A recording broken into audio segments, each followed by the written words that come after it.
Non-American people, what's a thing that you don't understand about America? How you have to share a room with some complete rando when you go to college. Rando number 1 ran a hair perming business from our tiny room. The chemical fumes were awful. Rando number 2 hid her boyfriend in our room while he was evading police warrant for his arrest. Rando number 3 let her friends sleep in my bed any night I was away. Rando number 4 threatened to kill me while I slept, because she was mad I took my TV home. I'm not a fan of this system. Ended up being in RA to get a private room. It's a crapshoot. My university had us take this giant personality quiz that was mostly random questions about music, movies, and art, and they spit it through an algorithm and it matched us up perfectly. I got put with a brilliant match freshman year. I took care of him while he was pledging his frat, and when he became president I got to go to every single event without even being Greek. October 10th, would do again. They get it for those asking, so there's a series of social clubs in US colleges and universities. The clubs are called fraternities and sororities, they're divided by gender. But since all these social clubs use Greek letters to identify themselves, Alpha Delta Pi was the third best sorority, Delta Delta Delta nicknamed Tridelt was the best when I was in school, for example, it's called the Greek system. These clubs are essentially the basis of social life and structured social status for most of the hot rich party kids at school. To get in, you have to pledge the fraternity, etc., as a freshman, which often involves extreme hazing, drinking until you puke every night, being publicly humiliated by having to wear fairy wings to class, having to carry the seniors' books, etc. For girls, it's different. A common bizarre test would involve going to a place with a huge buffet of food, and being automatically eliminated if you eat any of it. American frats and sororities are often known as being extremely elitist and problematic, especially in terms of sex, but that's a totally different can of worms. Anyway, once you get in, not only do these frats or sororities offer amazing potential job opportunities due to their alumni network, the parties that frats throw are nuts. Sororities aren't allowed to throw house parties, only formal off-campus events for the sorority girls and their dates. These events are sort of like mild frat parties at a restaurant or club where you have to dress up. Again, can of worms. Like, whatever you've seen in the movies, these parties are 10x the bacchanal. That's sort of the whole point. For frat parties, for example, they'll spend $50,000 to hire some huge name-brand DJ. The frat party house throwing the event is fully decked out and swimming in glitter and alcohol, and any girl can go, but the guys allowed to attend are limited to being in the frat and therefore on the list, which means it's almost impossible to attend if you're not either in the frat yourself or friends with the frat leaders, which, again, is morally sketchy, and I now understand why my dad totally forbid me to ever join one myself. Plus there are tons of other events, spring break in Cabo, 5-star restaurants, etc. It's quite nuts and very American. Luckily, my freshman year roommate was one of the most upstanding guys I've ever met, and he got elected as president pretty quickly and ran a completely clean house, not creepy or awful at all, so I got the advantage of getting to go to all of these luxe frat events without having to pay the $6,000 frat fee per year or spend a semester puking my guts out during hazing. And it was all because of some algorithm-driven questionnaire I took as a high school senior. Why they make you calculate your own taxes if they know what you owe? Because companies like TurboTax and H&R Block use the profits they make from charging us to file our taxes to lobby politicians into making policies which prevent the government from just telling us how much we owe, even though the government knows exactly how much we owe, so that we need to pay companies like TurboTax and H&R Block to file our taxes. The amount off national parks. My dream came true in 2017 to make an RV trip southwest off USA. Yosemite blew my mind away. Thank you, Theodore Roosevelt. The tipping culture is so foreign to me. I would be so scared to make a mistake or not tipping enough if I ever go to America, because it's not something which is common here in Denmark. It used to just be services, hairstylists, hotel housekeeper, waitress, or delivery driver. But now there's a tip jar at every food counter, and if I order a pizza to go, or buy a muffin from a bakery, or whatever, the card swipey thing wants to know if I'd like to tip 15, 20, 25, or 30%.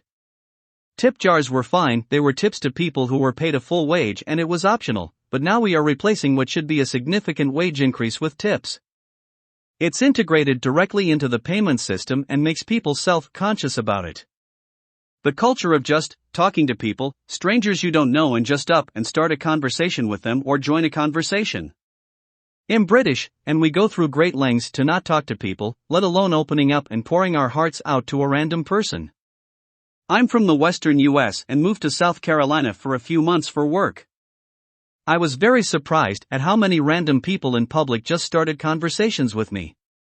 If you are standing in line for anything, it is a given that they will chat you up in the South. My mom is from Moscow during the Soviet era, and she is confused why there is no teacher-student hierarchy. She thinks it's weird when teachers participate in school plays or speak to students informally. She also does not get pajama day. To her, it's just the weirdest thing in the world. In Russia, there is an important distinction between clothes for home and clothes for outside. They have a concept of home clothes, like your cozy or ugly clothes, that you are supposed to change into after school or work. At bedtime, you change out of your home clothes into pajamas. As a result, pajamas, for both adults and children, are considered extra private in Russia. My mom perceives pajama day as something extreme, like wearing only undergarments to school. That's how private pajamas are considered to be in Russia. AM from Russia can confirm. I had recurring nightmares of going to school in my sleepwear because I forgot to get dressed for some reason. Then I learned people actually do that on purpose. I still can't imagine doing that even after living in Germany for 20 years. Oh, and the concept of home clothes is rather foreign to a lot of people here as well. Another American thing I don't get is wearing shoes in your house. You heathens. I'm English, was born with cerebral palsy, I can walk but with a very noticeable limp. I came to America to visit friends who moved here. Everyone was so friendly, hardly anyone commented on my disability. If they did, it was just polite questions, not making fun of me. I loved it here, so much so I've been here for 23 years. For all of America's faults in recent years, the people here are just way more accepting of people in general. Edit, I am truly touched by everyone's kind words and questions. Truly, Reddit can be a great place when we all get along. Grinning face Americans, to our credit, actually deal with disability access issues. We're not perfect. There are a lot of old buildings that haven't been retrofitted to accessibility standards, and there's still some stigma around disability. However, we're also keenly aware that the day will come when we're not going to move as well, or our mental faculties will fail us, or we'll go blind and/or deaf. And we'd like the adjustment to be easy and dignified. I agree, there's a lot for improvement. When I was taking a history class in college, I was really surprised that the disabled had their own rights movement. My professor told us about the Capitol crawl during one of these protests, where a group of handicapped Americans proceeded to climb the Capitol stairs without their wheelchairs or other mobility aids to emphasize the so-called most important building in the U.S. was inaccessible to them.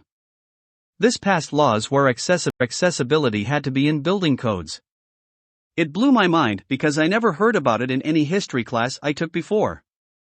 Why do public restrooms include a small opening between the doors that allows passers-by to see you when you're taking a piss? I went to USA as an exchange student. Loved how the teenagers were so open-minded and the people were really nice. We had 2 girls come to our school as international students. One was Russian and the other was German. I remember us American kids being surprised that they didn't like each other simply based off their home countries. They were both in band, but even that didn't make them friends. Edited to add, this was 2006 to 2008. Why tax is not included in the price tag? It's the opposite here.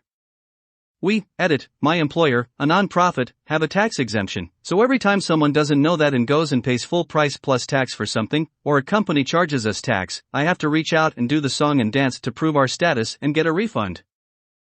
I do not understand why Americans are portrayed to be very racist and discriminating in most news or media around the world. I got to work for a couple of months in DC, and prior to arriving, I was expecting to be racially discriminated against. I'm Asian, because of the things I see on the news.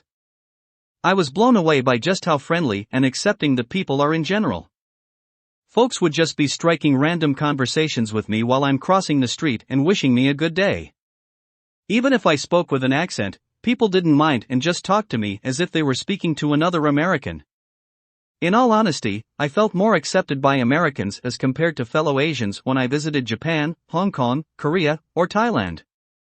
And off topic, but the original Chick-fil-A sauce is seriously delicious. I took a couple of bottles home because they were so good. The racists are a loud minority, and the media gives them a microphone. How you can say the word mirror without the use of any vowels? MRRRRRR. As an American from the South, I can safely say I've done this more than once. I spent a semester in the Midwest when I was in high school, and it honestly changed my life. Back at home I was weird, I was too much, I always felt the need to be defensive because the culture at my home country was very critical of anything that was creative or questioned the status quo. But as soon as I got to my new high school in the US I started making friends left and right, I felt relaxed, I could be myself and my out-of-the-box qualities were the ones my teammates loved and appreciated about me. I joined a sport, it was the first time I ever felt content with myself and happy with my life since back at home I was bullied and emotionally, sometimes physically, abused by my own family and classmates, and I was like, oh, happiness is possible for me. I had to go back home for another year and a half, and armed with the new self-confidence I didn't suffer as much anymore, but I still ended up coming back to the US to finish high school, and I've been here ever since. I always say that my Midwestern city feels more like home to me than my old country ever did. People are very kind and non-judgmental, you can go to the grocery store in pajamas and nobody bats an eye, you can wear any outfit you feel like wearing and you can have whichever interest, people are supportive. The only way Americans will hate you is if you're rude and inconsiderate to others, or don't hold doors open for the people behind you. There's not as much, if any, visual sexual harassment, and I don't constantly fear for my safety as much as I used to in my home country. I don't know how other cultures are, but I sure do love American people. If you enjoyed today's video, like and subscribe.